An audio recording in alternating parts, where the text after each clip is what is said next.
여러분 안녕하십니까? 저녁마다 안 빠지고 오시는 분들 복을 많이 받으시기 바랍니다. 그리고 하늘에서 만나기를 바랍니다. 또 안 오시는 분들 섭섭하니까 그분들도 하늘에서 나중에 다 만나십시다. 제가 첫날 시작하면서 말씀드린 대로 이번 이 기도주일이 그냥 지나가는 한 번의 기도주일이 아니고 이번 기간을 통해서 우리 한국의 재림 성도들에게 진리와 교리의 뼈대를 세우고 또 살을 입히고 생명을 불어넣어서 우리 건강한 재림 성도들이 좀 되었으면 하는 그런 바람으로 말씀을 준비했고, 그러다 보니까 자료가 조금 이제 많아서 시간이 좀 지체가 되는 경우도 있습니다만은 어쨌든 지나간 다음에 뭔가 남아서 두고두고 우리 성도들이 신앙생활에 뼈대를 가질 수 있도록 그렇게 기도하고 준비하고 있습니다. 오늘은 5번째 주제입니다. 흔들림이 진행되고 있다. 흔들림이 진행되고 있다. 사람이 하나님을 믿기도 쉽지 않지만 하나님을 믿은 다음에 신앙을 계속 유지하기도 쉽지 않아요. 왜냐하면 사탄이 하나님을 믿지 못하게 할 뿐만 아니라 이미 믿은 사람들도 어떻게 해서라도 흔들어서 다시 자기 편으로 데려가려고 하는 것이 사탄의 기본적인 전략이기 때문에 그렇습니다. 역대상 12장 32절에 보면은 이사갈 자손 중에서 시세를 알고 이스라엘이 마땅히 행할 것을 아는 두목 지도자가 200명이니,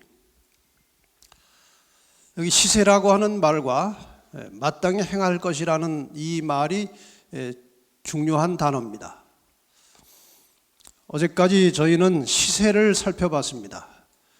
이 세상의 역사가 어떻게 가고 있는지, 지금 우리가 어느 시대에 살고 있는지 시세를 살펴보았고, 오늘부터 이제 3번의 말씀은 마땅히 행할 것, 이러한 시대에, 이러한 시세에 재림 성도들이 무엇을 하며 어떻게 살아야 될 것인가, 이 말씀을 전하려고 합니다. 시세를 다시 한번 총정리해 보겠습니다. 시세. 성경에 하나님께서 인간의 구원을 위해서 주신 최초의 예언은 창세기 3장 15절입니다.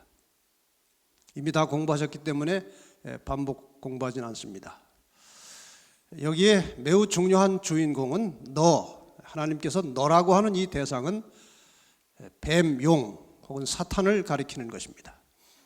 그리고 여자, 교회, 여자의 후손 메시아 예수 그리스도. 그래서 이 성경의 역사를 보면 이 용과 여자와 여자의 후손이 주인공으로 등장하면서 치열한 전쟁을 벌이고 있어요. 우선 여자, 구약의 여자는 이스라엘이고 신약의 여자는 교회입니다.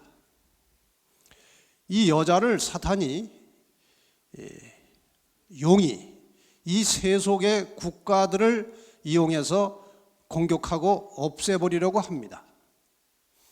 구약의 여자 이스라엘을 최초로 공격한 국가적 세력은 애굽입니다. 그 다음에 아수르, 그 다음에 바벨론, 그 다음에 페르시아, 헬라, 로마. 이 로마 제국은 구약의 여자 이스라엘도 공격했고 여자의 후손 예수 그리스도를 십자가에 못 박았고 신약의 여자 교회도 핍박하는, 하나님을 대적하는 가장 대표적인 이름이 로마입니다. 로마 제국, 로마 교회. 로마 제국은 열국으로 분열되었고 그 분열된 열국 사이에서 작은 뿔이 올라왔는데 나중에 역사에서 해석을 해보면 로마 교회, 교황의 권세였습니다. 천년 이상 교회를 핍박했고 상처를 입고 역사의 무대 뒤로 사라졌어요. 근데 성경은 다시 상처가 낫고 등장할 것을 예언했는데 1929년에 다시 살아나서 지금 온 세상을 지배하는 힘이 되었습니다. 가장 확실한 목적은 남은 자손을 공격하기 위한 것입니다. 그 다음에 여자의 후손의 역사를 보면 2000여 년 전에 이제 이 땅에 오셨습니다. 그리고 십자가에서 구원을 이루시고 부활하여 하늘로 가셨고, 선악의 싸움이 끝나면 이 여자의 후손이 다시 내려오십니다. 구원받은 성도들을 데리고 하늘로 가셔서 천년의 세월이 흐릅니다. 지구는 황폐되어 있고 천년이 지나면 하늘의 모든 가족들이 이 땅으로 다시 내려옵니다. 그리고 이 땅을 재창조하시는 역사가 이것이 구속의 경륜이고 용과 여자의 싸움이에요. 이 한 그림 속에 지상의 인류의 구원의 역사가 다 들어 있습니다. 지금 우리는 이 마지막 부분에 처한 하나님의 백성들이고, 이제 조만간 사탄이 집중적으로 공격할 태세를 갖추고 있습니다. 이 하나님께서 인간을 구원하는 이 구속의 역사에 있어서 인간이 가지고 있는 고질적이고 치명적인 문제가 있습니다. 창세기 6장 5절에 보면은 여호와께서 사람의 죄악이 세상에 관영함과 그 마음의 생각의 모든 계획이 항상 악할 뿐임을 보시고, 인간은 참 속절없는 죄인입니다.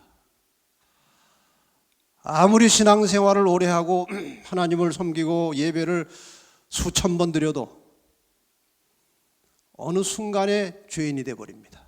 속절없는 죄인이에요.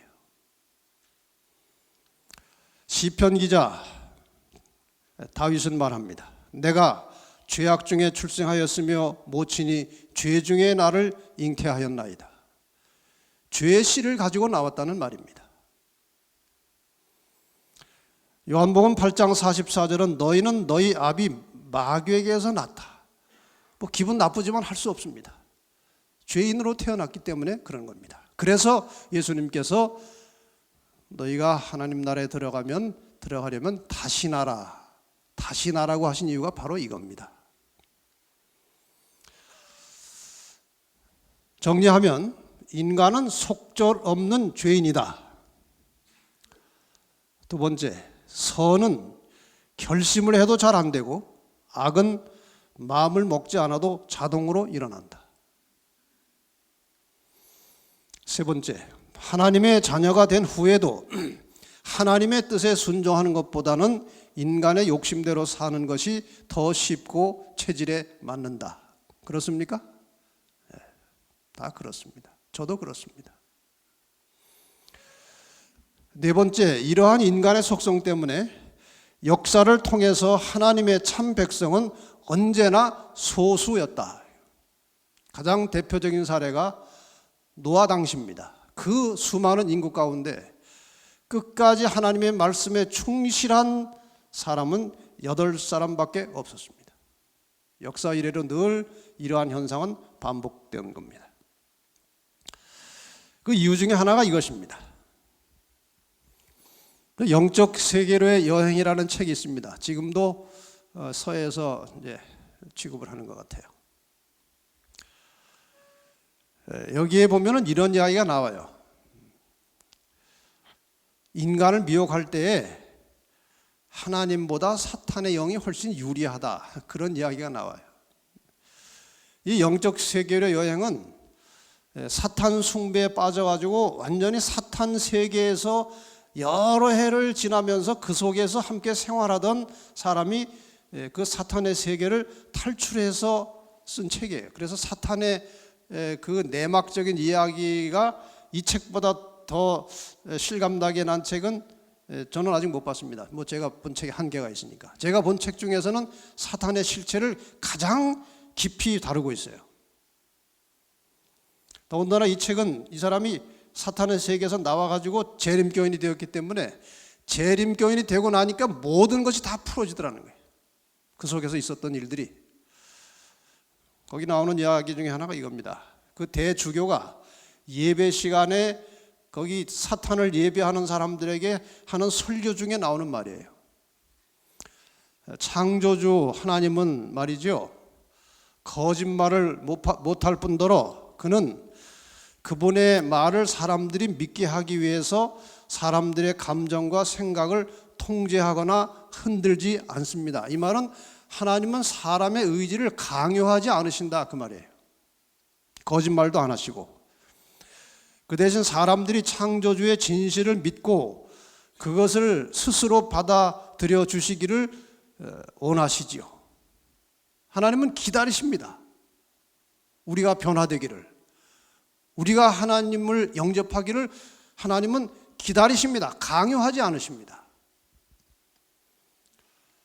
반면 영들은, 사탄의 영들은 거짓말을 할 수 있고 사람들로 하여금 그들의 인생에 있어서 중요한 결정을 할 때에 자신들의 감정에 의지하게끔 교묘하게 꿰지요. 그들의 약점을 100% 활용합니다. 사탄이 우리가 가지고 있는 약점을 다 각각 다 알아요. 어떤 사람은 돈에 약한 사람이 있어요. 돈 가지고 사탄이 그를 유혹합니다. 어떤 사람은 명예심에 약한 사람이 있어요. 그런 것으로 사탄이 끌고 갑니다. 어떤 사람은 성적 유혹에 약한 사람이 있어요. 그런 사람은 사탄이 그리로 또 끌고 갑니다. 영들은 인간들의 마음에 그릇된 생각들로 가득 채우죠. 그러면 사람들은 자연스럽게 그것을 받아들이고 앞으로도 계속 그렇게 해나가죠. 해보니까 효과 있는 방법이 있다. 사탄은 계속 그렇게 우리를 끌고 가는 거예요. 그래서 하나님보다 사탄이 인간을 미혹하는데 훨씬 유리하다 그겁니다. 그래서 하나님 믿는 사람들은 어떻게 살아야 되느냐? 저기 어떤 사람이 자전거에다가 조그만 냉장고를 한쪽으로 실었어요. 한쪽. 그러니까 저쪽으로 기울어지니까 자전거는 어떻게 해야 됩니까? 반대쪽으로 기울어 놔야 균형이 잡혀요. 약간 삐딱하지 않습니까? 자전거가 똑바로 서면 넘어가니까 저쪽으로. 이 짐은 인간의 죄된 성향을 상징한다. 저는 그렇게 이제 해석을 하는 겁니다. 인간은 언제나 죄로 기울어져요. 죄로.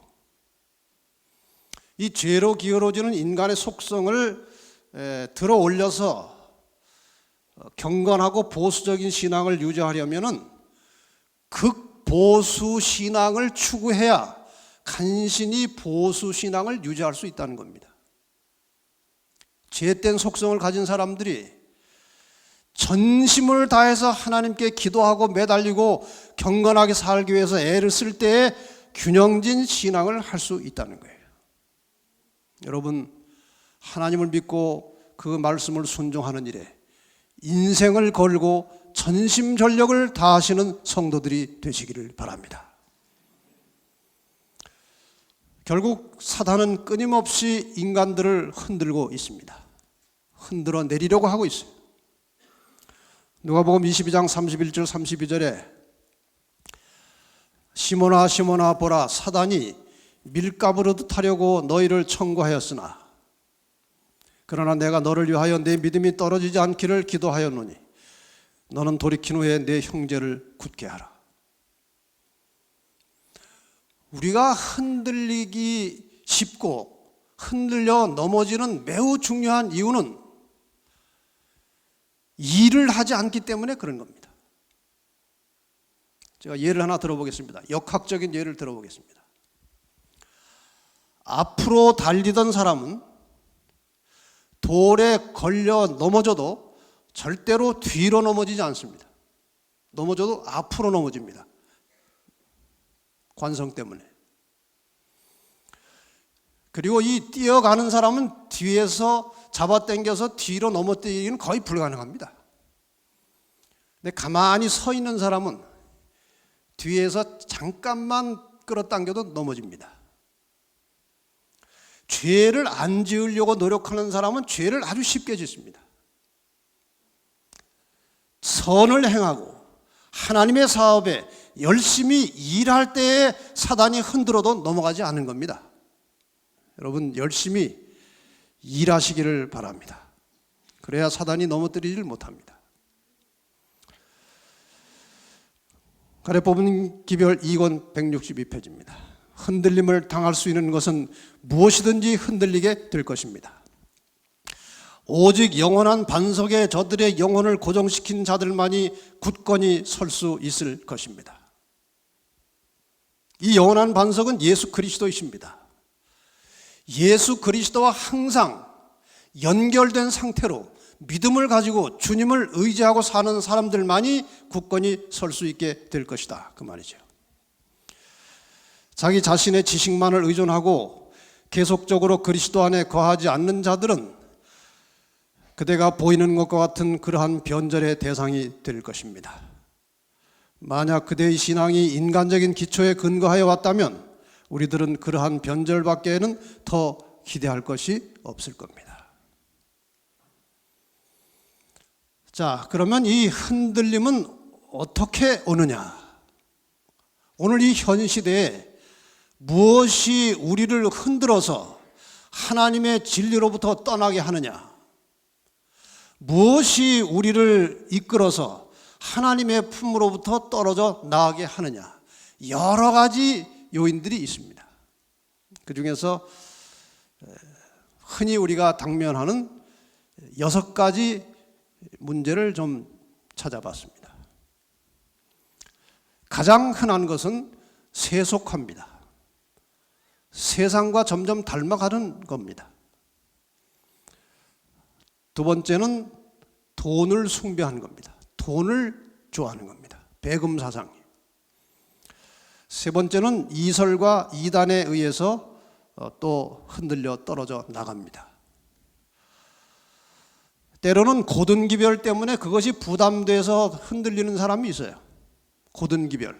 하나님의 말씀의 원칙을 가르칠 때 그것이 자기 마음에 닿지 않으면 싫어하는 겁니다. 광신주의, 좀 지나친 겁니다. 육체적인 핍박, 이런 것들에 의해서 말세에 흔들림을 당하여 많은 그리스도인들이 하나님으로부터 떠나가게 될 것이다. 여기에 다 이제 관련된 근거의 말씀들이 다 있습니다. 우선 세속화 문제, 이것이 오늘 우리의 현실 속에 가장 흔하게 일어나고 있는 것이기 때문에 이 문제를 조금 좀 세부적으로 말씀을 드리겠습니다. 가래뽑은 기별 1권 254페이지 보면은 극도의 세속화는 사탄의 가장 성공적인 유혹들 중에 하나였다. 사단은 인간의 마음과 정신이 세속적인 매력에 이끌려 하늘의 사물들을 생각할 여지가 없도록 계획하고 있다. 이 세상에 재미있고 좋은 것들이 너무 많아가지고 거기에 정신 팔고 살다 보면 하늘의 신령한 영적인 사물을 생각할 겨를이 없게 된다는 겁니다. 사단은 세상을 사랑하는 저들의 정신을 지배한다. 세속적인 사물들은 하늘의 사물들을 어둡게 하고 저들의 안목과 지식에서 주님을 내쫓는다. 참된 것 대신에 거짓 이론들과 거짓 신들을 섬기고 있다. 이 세속화가 깊어지면 교회를 나오면서도 선과 악을 분별할 수가 없게 됩니다. 어떤 분들 보면은 정말 그렇게 하면 안 되는데 계속 그렇게 하면서도 잘못을 모르는 거예요. 잘못을 인정하지 않은 거예요. 그건 아주 극도로 세속화된 결과입니다. 양심이 마비되는 거예요. 재림 성도의 세속화에 기여하고 있는 도구들이 어떤 것일까? 여러 가지를 생각했습니다. 그 중에 대표적인 것 하나가 텔레비전입니다. 스마트폰, 스포츠, 유행, 음악, 노래방, 일반적인 서적들, 하나님의 은혜와 사랑을 깊이 체험하지 못한, 하나님의 창조를 믿지 않는 사람들이 기록한 책 속에는 대부분 사탄의 사상이 들어가게 되어 있습니다. 여러분 책을 읽을 때 가려서 잘 읽으시기를 바랍니다. 지금 우리는 예언의 신만 해도 얼마나 읽을 거리가 풍성한데 그거는 책꽂이에 그냥 꽂아두고 다른 책들을 열심히 보는데 그거는 글쎄요 뭐 책을 보지 말라는 말씀은 아니지만 잘 가려서 보시되 영적인 데 도움이 되는 서적들을 보시기 바랍니다. 음식도 우리의 영성과 신앙에 매우 밀접한 관계를 가지고 있어요. 그 다음에 분주함, 바빠요. 어떤 은퇴 목사 한 분이 이제 은퇴를 하시고 손자를 봐줬어요. 손자. 그러니까 그 어머니가 이제 일을 나가니까 이 할아버지하고 정이 많이 들었어요. 이 아이가 이제 커가지고 학교를 가게 됐어요. 초등학교를 입학했어요. 한 2달 다니더니 할아버지 사는 게 너무 힘들어 그러더래요. 초등학교 때부터 그렇게 바빠요. 아이들이 뭘 하는 게 많고 성인이 되면 더 합니다. 여러분이나 저나 세상살이에 분주하다고 느끼고 사시면 상당히 세속화되어 있는 겁니다. 분주하십니까? 그건 세속화되어 있는 겁니다.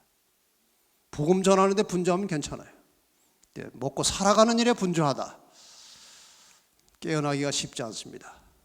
자신을 분주하게 만드는 모든 틀을 깨버리고 하나님 말씀 중심으로 사는 틀로 다시 만들어야 하는 거예요.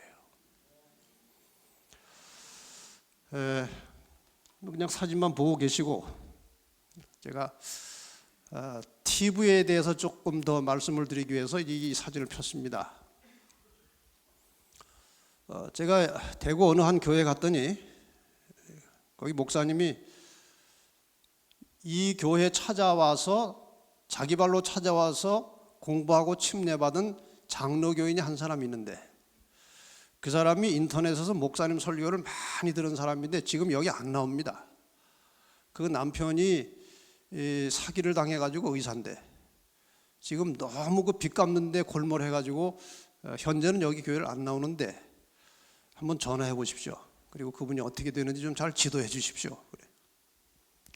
그래서 제가 이제 그 전화번호를 받아가지고 와서 저는 어디 가서 이제 구도자를 이제 소개받으면은 아무리 바빠도 언젠가는 이제 연락을 해서 이제 접촉을 합니다. 최선을 다해서. 연합회장도 전도하는 사람이라 되거든요. 그래서 이제 전화를 한번 했고 이제 어떻게 이제 생활하는지 대충 알았어요. 근데 남편은 전혀 안식일교회에 관심이 없는 사람이고 장로교회 장로예요. 그래서 이분에게 제가 작년에 나온 그 지구종말 시나리오 책을 이분에게 하나 보내줬어요. 근데 이분은 인터넷에서 그 진리바다에 들어가서 제 설교를 하도 많이 들어가지고 제가 말하면 무슨 말 하는지 다 미리 다 알아요. 근데 그 책을 하나 보냈어요. 이분이 그 책을 보고 있는데 남편이 그 책 내가 좀 먼저 보자고 그러더래요. 남편이 그 책을 한번 읽고 나더니 한 번 또 읽더래요. 3번인가 읽더래요 그 책을. 그러더니 나 안식일교회 가서 침례받겠다고 그러더래요. 즉시로 가서 침례받고 2 사람이 재림 성도가 됐어요. 그리고 제 사무실에 찾아왔어요. 근데 여자분이 텔레비전 방송국에서 20년 동안 일한 사람이에요. 그러면서 텔레비전 얘기를 하는데 정말 상상치 못했던 이야기를 하는 겁니다. 텔레비전에 대해서. 자기는 텔레비전 사지도 않고 보지도 않는다는 거예요. 자기가 안다는 거예요, 텔레비전의 속성을. 그래서 제가 글로 좀 써서 좀 보내달라고 그랬더니 얼마 전에 한 서너 페이지 써가지고 왔어요. 텔레비전에 대해서. 이 신아무개 집사인데 MBC에서도 일했고 KBS에서도 일했고 SBS 공중파 텔레비전 방송 세 군데서 다 일했고 20년을 일한 베테랑이에요. 이분이 텔레비전에 대해서 이런 말을 쓰는 거예요. TV는 안방에 설치되어 있는 사탄의 성전입니다. TV는 사탄이 최단시간 내에 초고속으로 온 세상에 악을 쏟아붓는 도구로 사용되고 있습니다. TV의 목적은 사람을 세뇌시키는 겁니다. TV는 영매를 통하지 않고 사탄과 접신시키는 도구입니다. TV는 선악의 대쟁투에서 사탄이 사용하는 전략 무기입니다. 사탄은 이 시대에 목석 우상보다는 나무나 돌로 만든 우상보다는 TV 안에 온갖 우상들을 등장시켜서 사람들을 우상 숭배로 이끌어 갑니다. 유명한 스타들을 말하는 거예요. 할리우드 스타들은 영화의 실상을 알기 때문에 가족들이 영화를 보지 못하도록 합니다. 자기도 TV를 구매해 본 적도 TV를 보지도 않습니다. TV는 영성을 개발하고 유지하는데 치명적인 장애 요소입니다. 어떻게 생각하십니까? 이 문제를 진지하게 생각해 보시기 바랍니다. 왜 우리의 신앙이 잘 자라지 않느냐? 왜 우리가 하나님의 말씀을 들어도 마음에 감동이 잘 오지 않느냐? 상당 부분 TV의 영향이 있다는 겁니다. 이건 아카데미 어워드 세레모니라서 오스카 상을 시상하는 그런 시상식 하는 겁니다. 이 오스카 상을 주는 장소가 슈라인이라고 하는 신전에서 그 행사를 하는데 1999년까지 이 시상식을 이 신전에서 했는데 이것은 완전히 태양신을 섬기는 신전의 모양으로 만들어졌다는 겁니다. 이 시상은 연예인들, 영화나 음악이나 TV 등에서 가장 탁월한 연예인들에게 수여하는 최고의 시상식입니다. 오스카 상. 이 오스카 상의 저 상 트로피 같이 생긴 저것은 느부갓네살의 금신상에서 유래한 것이랍니다. 보니까 그래요. 알고 보니까. 오스카라고 하는 말은 스칸디나비아의 고대 영어인데 신성한 창, 창문이 아니고 창, 찌르는 창이라는 뜻이래요. 신성한 창. 사탄은 인간 우상들, 그들을 신성한 창이라고 하여 그들을 통해서 사람을 공격한다는 뜻이라 그겁니다. 오스카. 이 시상식의 순서는 교회에서 예배드리는 의식과 비슷하다는 겁니다. 예배하는 형식으로 시상식을 한다는 거예요. 무슨 뜻인지 아시겠죠? 이 시상식의 사회자가 이제 시작할 때에 이제 멘트를 하는데 이게 글로 써온 것이기 때문에 제가 이제 근거를 찾기 위해서 오늘 연락을 했습니다. 그분이 이 두 분이 지금 우리 재림교인이 된 다음에 아주 이제 부채 다 청산하고 지금 캄보디아에 의료 선교사로 나가 있어요. 제가 이제 이걸 물었더니 여기로 들어가면은 나온다고 그래요. 이제 들어가서 실제로 그 시상식 하는 걸 확인하고 따온 글자입니다. 그러니까 근거가 정확한 겁니다. 두 사람이 대담하는 식으로 이 말을 하는 거예요. 신이 없는 소돔인들이여 좋은 저녁입니다. 저녁에 시상식을 하는 거예요.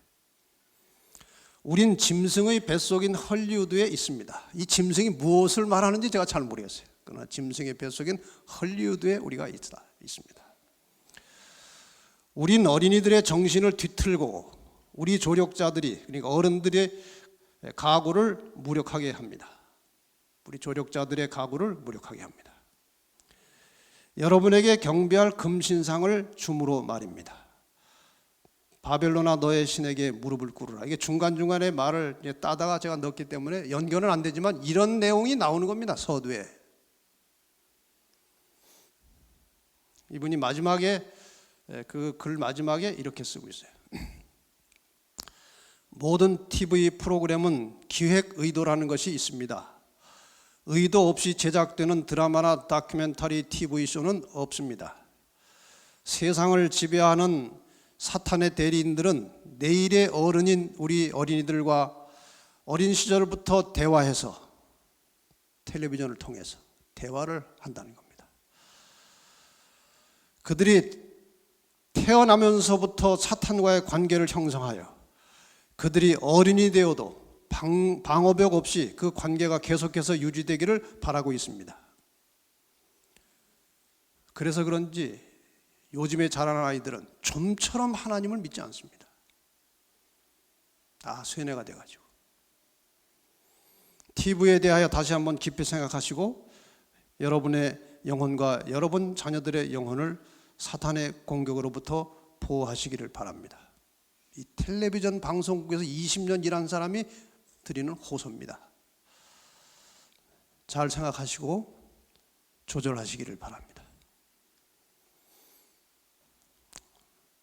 이 세속화는 음식에도 상당히 관계가 있어요.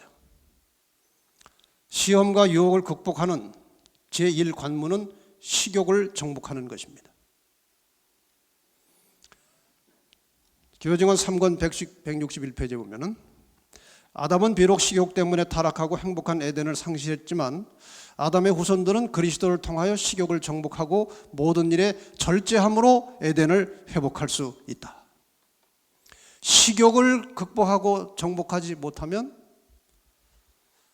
다른 여러 가지 인간의 정욕을 극복할 수 없다는 거예요. 아담과 하와가 식욕의 방종 때문에 에덴을 잃었으므로 에덴으로 돌아가는 사람들은 식욕을 극복함으로 돌아갈 수 있다는 겁니다. 그것이 최초의 관문이에요. 마지막 사건 82페이지에 보면은 현재 육식 문제에 있어서 절반만 개혁한 많은 사람들은 하나님의 백성으로부터 떠나서 그들과 더 이상 동행하지 않게 될 것이다. 앞으로. 지금은 교회에 있는 것처럼 보이지만 차는 신체 해독을 끼친다. 그리스도인들은 마땅히 그것을 멀리할 것이다. 커피의 영향은 어느 정도 차와 비슷하나 신체에 미치는 영향은 더욱 나쁘다. 나쁜 음식이에요. 그런데 이것이 오늘 재림교회 안에 자꾸 조금씩 들어오는 겁니다. 교회 안에서 커피 마시는 일들이 자주자주 일어나는 것을 저는 들었고 봤습니다. 이것은 매우 이 커피는 상징적인 음료입니다. 재림 성도들에게. 이것이 들어오면, 이 문을 열어놓으면, 이것을 막지 못하면 나중에 포도주가 들어오는 문도 열릴지 모릅니다. 처음부터 막아야 되는 거예요. 모든 교회가 음식에 대하여 좀 더 신앙적이고 영적인 모습으로 바꿔지기를 바랍니다. 그 다음에 돈을 숭배하는 거예요. 돈을 버는 일에 사람들이 너무나 열중하기 때문에 교회에서 활동할 시간이 거의 없습니다. 목사님들이 방문을 같이 가고자 사람을 찾아도 같이 방문 갈 사람이 별로 없는 겁니다. 다 나갔어요. 돈 벌러. 롯의 철을 생각하라. 무릇 자기 목숨을 보존하고자 하는 자는 잃을 것이요 잃는 자는 살리리라. 목숨을 위해서 무엇을 먹을까, 무엇을 마실까를 위해서 돈 버는 데 열중하는 사람들은 마침내 목숨을 잃을 것이라고 하셨어요.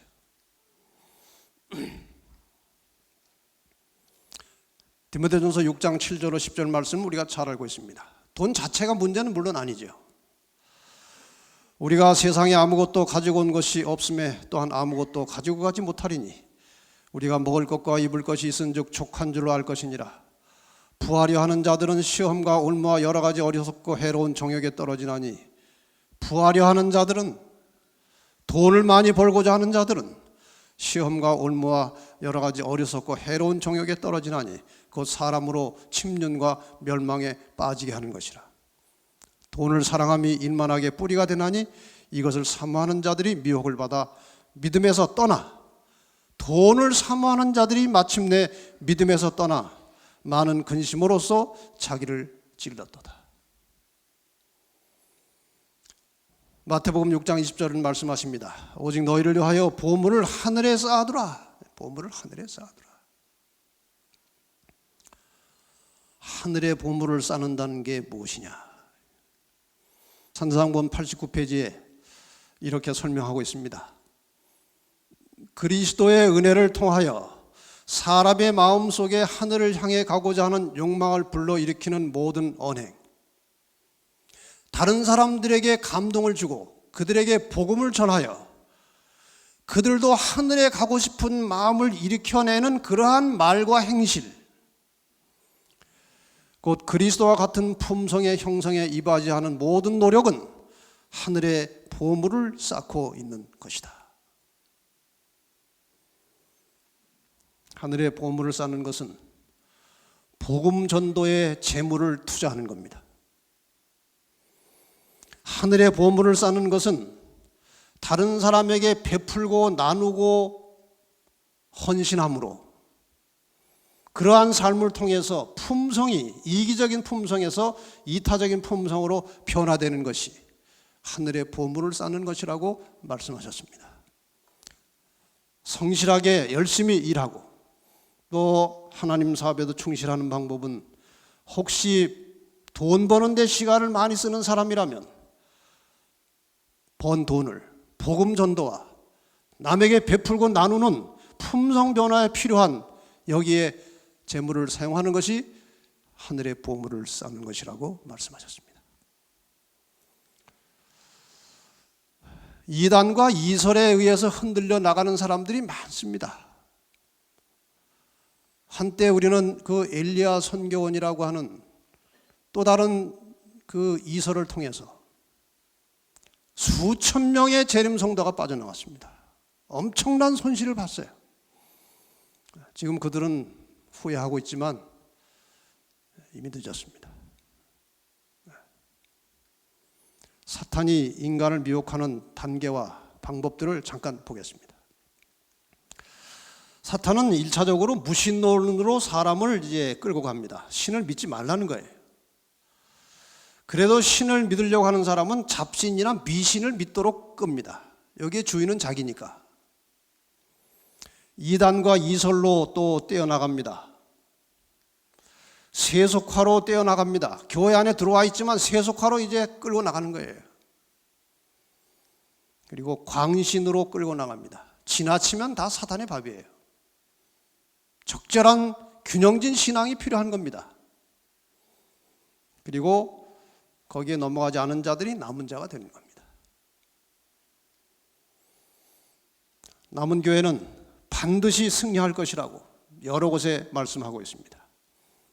디모데후서 4장 3절 4절에 보면은 때가 이르리니 사람이 바른 교훈을 받지 아니하며 귀가 가려워서 자기의 사욕을 좇을 수생을 많이 두고 또 그 귀를 진리에서 돌이켜 허탄한 이야기를 쫓으리라. 진리를 듣려고 하지 않고 허탄한 이론에 관심을 가지고 쫓겠다. 마지막 때가 가까울수록 신자들에게 혼란을 주는 이단과 이설이 많이 대두될 것을 성경은 이미 경고한 바 있다. 앞으로 더 많이 나올 수도 있어요. 그러므로 어떤 이유에서든지 성경과 예언의 신의 일관된 사상에서 이탈하게 하고 한 백성으로서의 하나님의 교회를 어려움에 빠뜨리는 것이 얼마나 무서운 일인지를 이 기별들은 분명하게 알려준다. 많은 분들이 교회가 타락했다, 하나님의 뜻대로 사는 것 같지 않다, 바벨론이다, 이렇게 하면서 교회를 떠나는 사람들이 시대마다 있어 왔어요. 그러나 화이트부인은 결단코 그것을 허용하지 않았습니다. 정언복음 1권 169페이지입니다. 그러나 하나님께서 교회를 인도하신 모든 증거에도 불구하고 안식일을 지키노라 공언하면서도 교회를 떠나 독립적으로 움직이며 그들이 선택한 대로 믿고 행하는 자들이 현재도 있고 앞으로도 있을 것이다. 그들의 관점은 혼돈되어 있다. 그들의 흩어져 있는 상태가 하나님께서 그들과 함께 하시지 않는다는 불변의 증거다. 교회 안에 있으라는 겁니다. 교회 안에. 고칠 거 있으면 안에서 고치고, 할 것이 있으면 안에서 하라는 거예요. 나가지 말라는 겁니다. 여러분, 이 교회는 인간들의 집단이기 때문에 언제나 알곡과 가라지가 섞여 있어요. 여러 가지 슬픈 일들이 있어요. 결함이 있고 모순이 있어요. 그러나 이 교회는 하나님이 붙들고 계십니다. 그러니까 너무 힘들어서 교회 다니기가 어려우면 잠깐 쉬었다가 다시 나오세요. 아주 나가지 마시고 절대로 교회를 떠나서 다른 곳으로는 가지 마시기를 바랍니다. 자신이 옳고 하나님께서 특별히 그들을 가르치시고 감동시키고 인도하셨다고 주장하는 독자적인 마음을 가진 개인들이 언제나 존재해왔다. 각 사람은 자기 나름대로의 논리와 독특한 관점을 가지고 있으면서 자신의 관점이 하나님의 말씀과 일치한다고 주장한다. 각자는 각각 하나님께로부터 특별한 빛을 받았노라고 주장한다. 이들은 몸으로부터 떨어져 나가게 되고 각자가 스스로 독립된 교회가 된다. 이러한 일들이 역사적으로 참 자주 많이 있어 왔어요. 우리나라도 지금 제가 이렇게 쭉 계보를 꼽으라면 여러 개를 줄줄이 말씀드릴 수 있어요. 그러나 이런 자리에 제가 구체적으로 말씀드리지 않겠습니다. 하나님께서는 한 백성을 인도하고 계십니다. 하나님께서는 당신의 율법의 보관자들로 정하신 당신의 택하신 백성, 곧 지상의 한 교회를 가지고 계십니다. 주님께서는 저들에게 거룩한 책임을 맡기셨으며 이 세상에 전해야 할 영원한 진리를 주셨습니다. 또한 주님께서는 저들을 견책하실 것이며 바로잡아 주실 것입니다. 이 교회가 끝까지 하나님의 손에 있기 때문에 때가 되면 하나님께서 교회를 바로잡아 주실 것입니다. 교회정원 4권 163페이지에 보면은 하나님의 말씀 가운데는 깊은 신비들이 있다. 그분의 섭리 가운데는 불가해한 신비들이 있다. 풀기가 어려운 신비들이 있다는 것입니다. 구원의 계획 안에는 인간이 그 깊이를 측정할 수 없는 신비들이 있다. 그러나 자신의 호기심을 충족시키고 무한한 문제들을 풀려는 갈망이 강한 유한한 마음을 가진 인간들이 계시된 하나님의 뜻에 지시된 명백한 방침을 따르기를 등한히 하고 창세로부터 숨겨진 비밀들을 꼬치꼬치 캔다. 인간이 완전히 이해할 수 없는 부분들이 성경에 많이 있어요. 그것을 펼쳐서 캐가지고 이렇다 저렇다 하지 말라는 거예요. 그대나 혹은 다른 사람들이 이해할 수 없고 설명할 수 없는 신비에 속한 문제들은 그대로 덮어두는 편이 좋을 것입니다.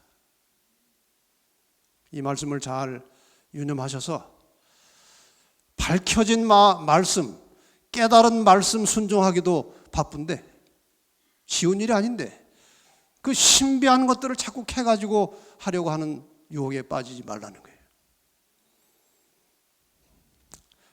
가려뽑은 기별 2권 380페이지입니다. 교회는 마치 쓰러질 것처럼 보일 것이나 결코 쓰러지지 않을 것이다.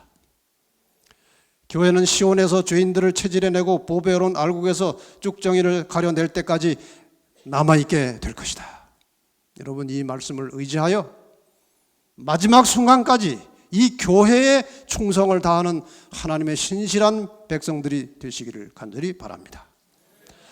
그리고 간곡한 심령으로 한국의 모든 재림 성도들에게 또 이 교회를 잠시 떠난 분들에게 이 시간을 통해서 부탁을 드립니다.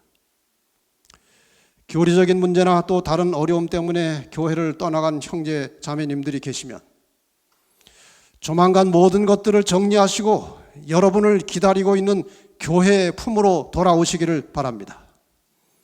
교회와 지도자들에게 비록 결함이 있고 부족함이 있지만 하나님은 이 교회를 여전히 사랑하시며 마침내 교회를 바로 세워 주실 것입니다. 부디 돌아오시기를 바랍니다. 그리고 전국의 재림 성도 여러분들에게 부탁드립니다. 잠시 교회를 떠난 형제 자매들이 있으면 그들을 방문하여 간절한 마음으로 용기와 희망을 주고 다시 회복하도록 도와주시기를 바랍니다. 그리고 그들이 돌아올 때 두 팔을 넓게 벌려서 따뜻하게 영접하고 환영해 주시기를 바랍니다. 모두가 다 우리의 형제 자매들입니다. 네 번째로 고든 기별로 흔든다고 했습니다. 이것은 하나님께서 흔드시는 겁니다. 나는 내가 본 흔들림의 뜻을 물어보았다. 그러자 그것은 라오디게아 교회에 대한 참된 증인의 권고에 의하여 들려진 바른 증언으로 말미암아 생기게 될 것임을 보았다. 오늘날 이 교회를 찾는 많은 성도들이 자기 마음의 편안한 기별을 듣고 싶어 합니다. 목사가 너무 성경에 입각해가지고 고든 소리를 하면 그게 부담이 돼가지고 교회 잘 안 나려고 하는 사람들이 점점 많아집니다. 목회자가 그런 사람들의 마음에 맞춰서 설교를 하다 보면은 말씀의 뼈대가 없어지고 생명력이 사라지는 겁니다. 말씀에 입각해서 목회자들이 고든 기별을 전할 때 달게 받을 수 있는 믿음을 가지시기를 바랍니다. 순종하고자 하는 믿음을 가지시면 모든 말씀이 다 은혜스럽고 다른 말씀으로 들어올 겁니다. 이 기별은 그것을 받아들이는 자의 마음의 효력을 나타내게 되고 이 고든 기별, 하나님의 말씀에 입각한 이 고든 기별은 그것을 받아들이는 자의 마음의 효력을 나타내고 그로 하여금 표준을 높이고 솔직한 진리를 증언하게 할 것이다. 그러나 어떤 사람들은 이 솔직한 증언을 받아들이지 않을 것이다. 그들은 일어나서 이 증언을 반대할 것인데 이것이 하나님의 백성들 사이에 흔들림을 이야기할 것이다. 어느 날 어떤 장로님이 저에게 그래요. 목사님, 우리 교회에 목사님 설교를 싫어하는 분이 있어요. 왜 그럽니까? 목사님 예언의 너무 많이 쓴다고 싫어합니다. 고든 기별 싫어하는 겁니다. 현재 자기 생활에 별로 부담되지 않는 기별을 들으려고 하는 거예요. 이것이 오늘 흔들림의 또 하나의 원인이에요. 광신주의, 사람들이 그리스도를 앞질러가고 주님께서 저들에게 맡기지도 않은 일을 할 때 그건 광신입니다. 미지근하고 부요하여 부족한 것이 없다고 생각하며 물질이 많아서 아무것도 필요 없다는 라오디게아 교회 상태에 머물러 있을 때 사단의 목적은 분명히 성취되는 것이다. 이 두 부류의 신자들은 똑같이 걸려 넘어지게 하는 돌들인 것이다. 너무 지나치게 앞서가는 사람들이 있어요. 하나님의 뜻도 제대로 모르고 그냥 앞서가는 겁니다. 그것도 걸리는 돌이고 너무 미지근해서 움직이지 않는 사람도 돌이에요. 그들이 걸려 넘어지는 돌이 된다고 그랬습니다. 광신주의와 오류가 섞인 이론의 각종 양상을 진리라고 주장하면서 하나님의 남은 백성들 사이에 침투하게 될 것이다. 우리들은 온갖 것들이 침투하여 확고한 교리와 혼합될 것을 예상하고 명철하고 신령한 식별력과 하늘의 기름 부으심을 힘입어 거룩한 진리와 속된 것을 분별하여야만 한다. 늘 기도하시면서 이 마지막 시대에 참과 거짓을 분별할 수 있는 영성을 가지도록 하나님께 날마다 기도하시고 깨달은 바 진리에 순종하는 믿음을 가지고 사시기를 바랍니다. 마지막으로 육체적 핍박입니다. 이 성경에는 하나님을 신실하게 믿는 자들이 핍박받을 것에 대해서 많은 말씀을 하셨습니다. 마태복음 10장에 여러 구절 그 말씀이 나옵니다. 22절을 보면은 또 너희가 내 이름을 인하여 모든 사람에게 미움을 받을 것이나 나중까지 견디는 자는 구원을 얻을 것이다. 핍박받고 미움을 받지만 끝까지 견디면 구원을 얻을 것이니 참으라는 겁니다. 성경에 많은 사례들이 나옵니다. 가인이 동생 아벨을 쳐 죽였습니다. 이스라엘 백성들이 선지자들을 수없이 죽였습니다. 타락한 교회가 성도들을 핍박하고 죽였습니다. 중세시대. 마지막 시대에도 거의 동일한 핍박이 다시 한번 일어나게 될 겁니다. 마지막 사건들 145페이지에 보면은 하나님의 경고의 기별을 듣기를 거절하는 그와 같은 종교 단체들은 강력한 미혹 아래 놓이게 될 것이며 성도들을 핍박하기 위하여 국가의 권력과 연합할 것이다. 이미 공부를 좀 하셨습니다. 성도들을, 하나님의 참 백성들을 핍박하기 위해서 이 종교 단체들이 국가의 권력과 연합할 것이다. 이렇게 해서 만들어지는 것이 짐승의 우상이라고 어제 공부하셨습니다. 개신교회는 계명을 지키는 하나님의 백성들을 박해함에 있어서 교황권 세력과 연합할 것이다. 이것도 어제 공부를 하셨습니다. 지금 세계의 흐름은 모든 세계의 종교가 하나가 되자는 겁니다. 모든 종교를 하나로 묶어서 같이 가자는 거예요. 같이.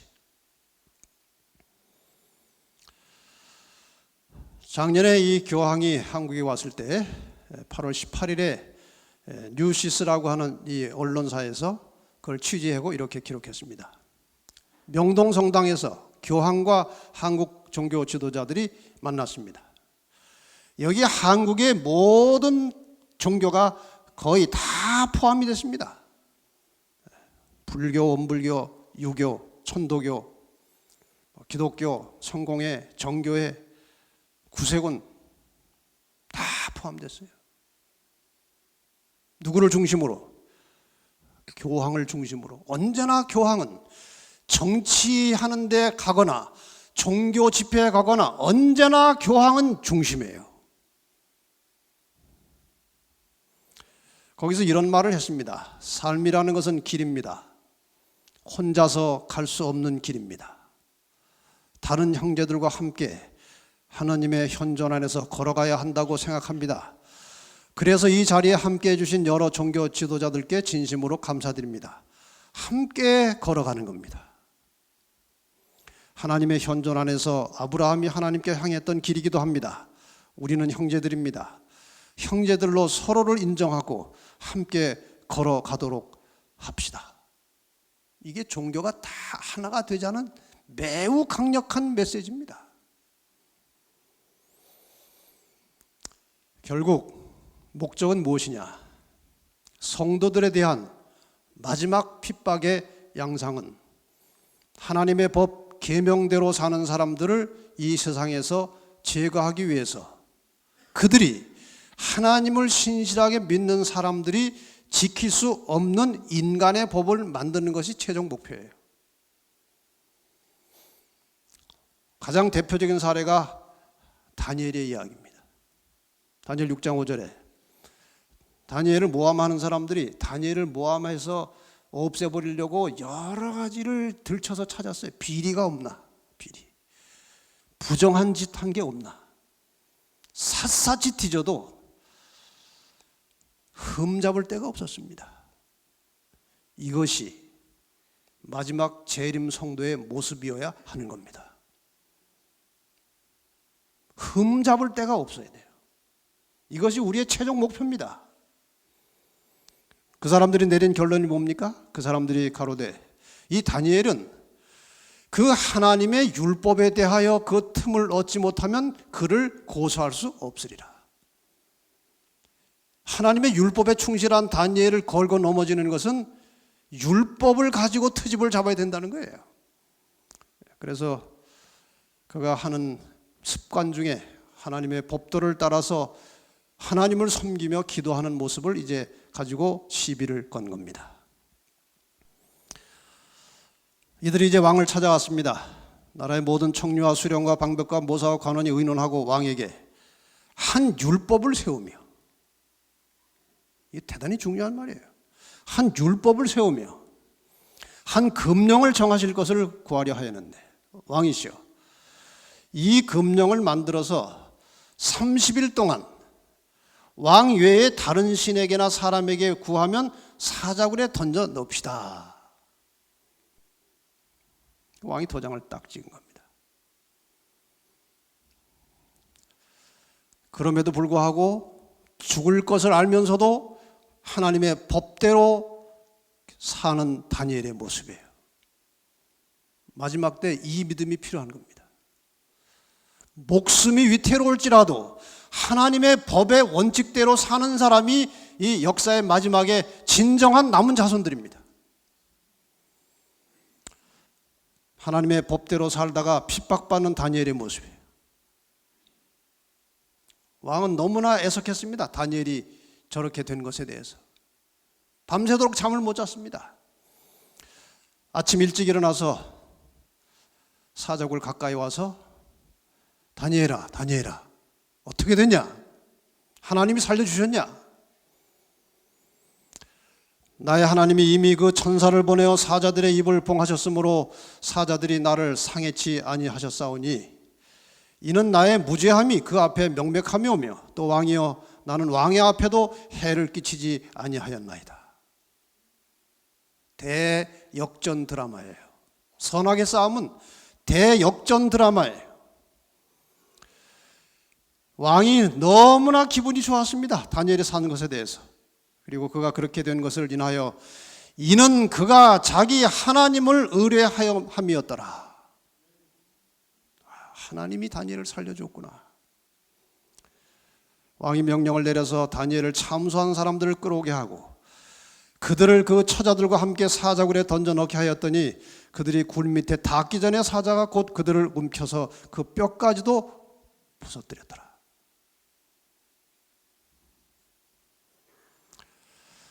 이 말씀의 성취입니다. 마지막 시대 계시록 13장 9절 10절 누구든지 귀가 있거든 들을지어다. 사로잡는 자는 사로잡힐 것이요 칼에 죽이는 자는 자기도 마땅히 칼에 죽으리니 성도들의 인내와 믿음이 여기 있느니라.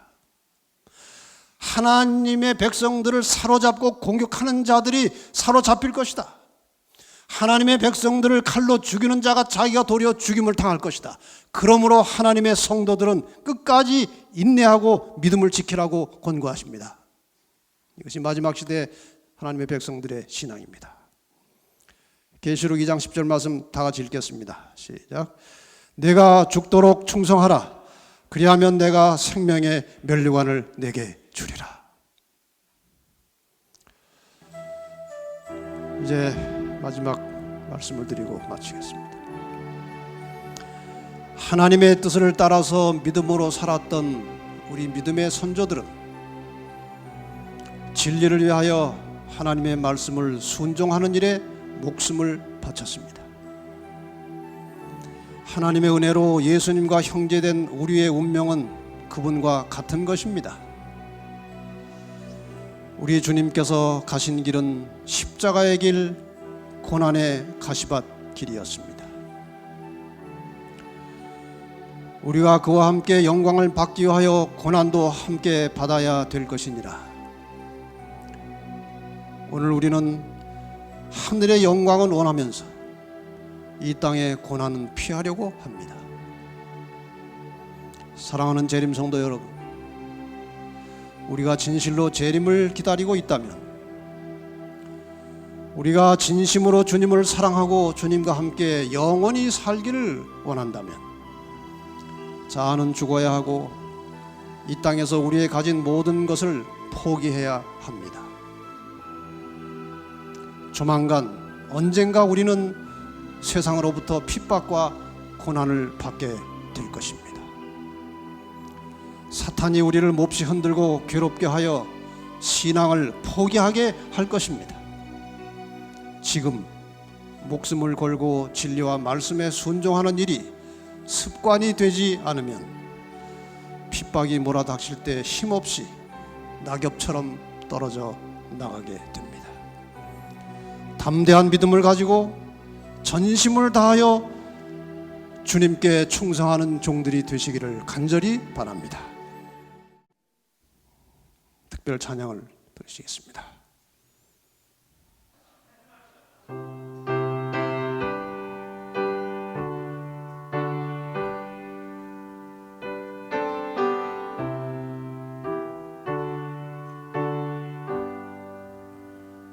환난과 핍박 중에도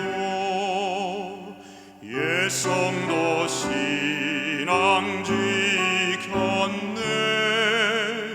이 신앙 생각할 때에 기쁨이 한량 없도다.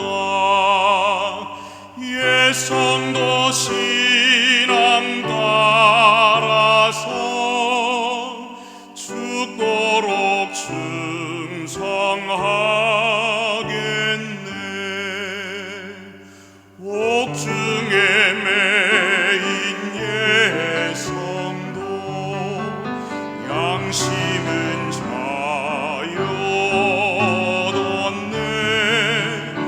우리도 고난 받으면 죽어도 영광 되도다. 옛성도 신앙 따라서 죽도록 충성하겠네.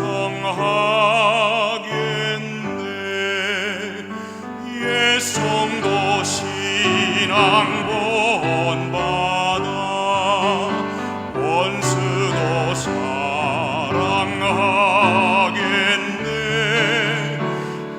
인자로러 행실로 이 신앙 전파하리라.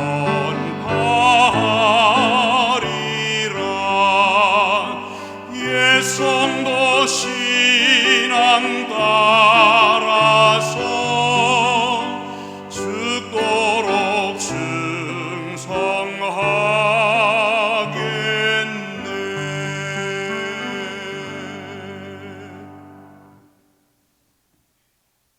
우리 주님께서 연약한 인간들을 이 땅에 두시고 올라가시면서 제자들에게 분명히 말씀하셨습니다.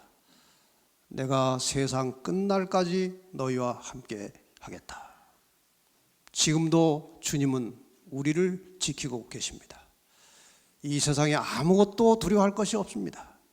죽어도 다시 살 수 있는 부활의 신앙을 가진 사람들은 세상에 두려울 것이 없는 것입니다. 아무리 고난과 핍박이 몰아닥쳐도 끝까지 하나님의 말씀에 충실하여 이 세상에 어떤 핍박이 오더라도 마침내 최후의 승리를 거두시고 하늘 유리바닷가에서 모세와 어린 양의 노래를 부르는 그 자리에 우리 모두가 함께 서게 되기를 간절히 바랍니다. 이제 또 기도 제목과 또 개인적으로 드리실 수 있는 기도 제목을 가지고 각 교회별로 기도회를 가지고 마치겠습니다.